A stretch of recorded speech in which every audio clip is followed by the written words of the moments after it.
ये कहानी डोजो की है, जिसे घूमना बहुत पसंद है। जगह जगह घूमने के लिए वो अपने उछलते गुब्बारे की मदद लेता है। ये एक ऐसा गुब्बारा है जिसमें वह घुसकर सैर पर निकल जाता है। इस कहानी के माध्यम से आप अपने बच्चों को दुनिया के 7 अजूबों के बारे में बता सकते हैं। तो चलिए जानते हैं डोजो के इस सफर के बारे में। एक दिन डोजो को उसके पिता ने एक छोटी सी पुस्तक दी जिसमें दुनिया के 7 अजूबों के बारे में बताया गया था। रात भर डोजो उस किताब को पढ़ता रहा और उसने रात को ही सारी किताब खत्म कर ली। रात को सोते सोते उसे विचार आया कि क्यों ना इन 7 जगहों की सैर की जाए। अब वह सुबह उठकर अपनी यात्रा की शुरुआत करेगा, डोजो ने सोचा। डोजो सुबह जल्दी ही उठा और अपने गुब्बारे में हवा भरा। गुब्बारे में हवा भरते ही वे गुब्बारा उड़ने लगा। अब डोजो ने अपने माता पिता से परमिशन ली और अपने यात्रा पर निकल पड़ा।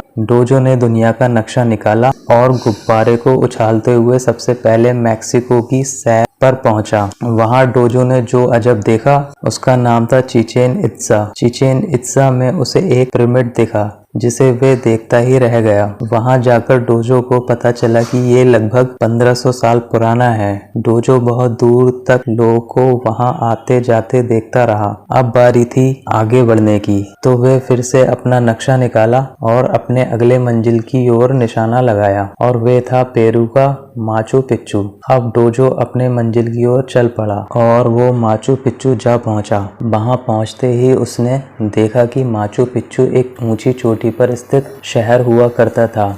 इतनी ऊंचाई में शहर बसा देख डोजो आश्चर्यचकित हो उठा और सोचने लगा कि आखिर इतनी ऊंचाई में शहर कैसे बसा होगा और वहां लोग कैसे रहते होंगे। अब बारी थी तीसरे अजूबे की, जो है क्राइस्ट दी रिडीमर, और ये है ब्राजील में। डोजो ने अपना नक्शा निकाला और अपने अगले मंजिल तक पहुंचने के रास्ते का पता लगाया। अब वे गुब्बारे में बैठ कूदते हुए अपने अगले मंजिल की ओर चल पड़ा और देखते देखते अपने मंजिल तक जा पहुंचा। क्राइस्ट दी रिडीमर को देख डोजो हैरान हो गया। उसने वहां देखा कि जीसस की एक मूर्ति एक पहाड़ की चोटी पर पूरी खड़ी थी। ये देख डोजो हैरान हो गया और सोचा कि इतनी लंबी मूर्ति लोगों ने कैसे बनाई होगी और वे भी इतनी ऊंचाई पर। अब डोजो ने अपने कैमरे में तस्वीर ली और जल्दी ही अपने अगले मंजिल की ओर जाने लगा, क्योंकि अगला मंजिल बहुत दूर था। अब बारी आई मिस्र के पिरामिड की, जिसे दी ग्रेट पिरामिड ऑफ गिजा भी कहते हैं। उसे यहाँ पहुँचने में ज्यादा समय लगा क्योंकि ये ब्राजील से बहुत दूर है। इन बड़े बड़े पिरामिड को देख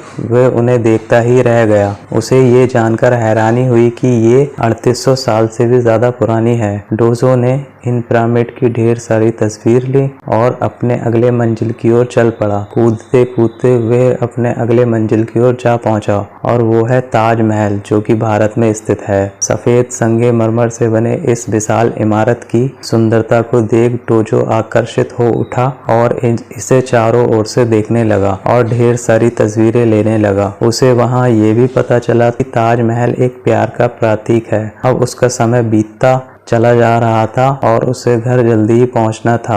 इस वजह से वह जल्दी जल्दी आगे बढ़ा चला जा रहा था। उसने अपने अगले मंजिल का रास्ता अपने नक्शे में देखा और उसकी ओर चल पड़ा।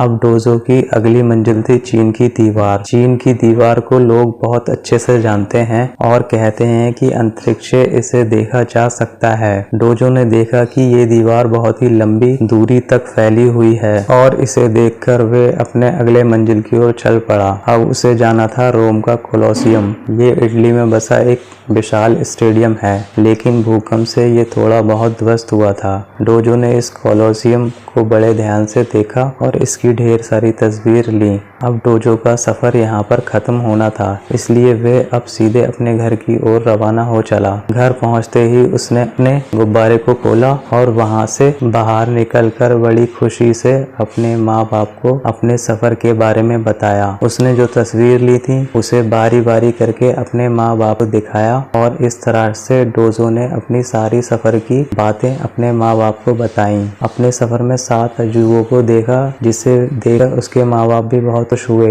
उम्मीद करते हैं आपके बच्चे ने भी इस कहानी का आनंद उठाया होगा। अगर आपको ये अच्छा लगा तो इसे अपने दोस्तों के साथ भी साझा करें और हमारे चैनल को सब्सक्राइब करें।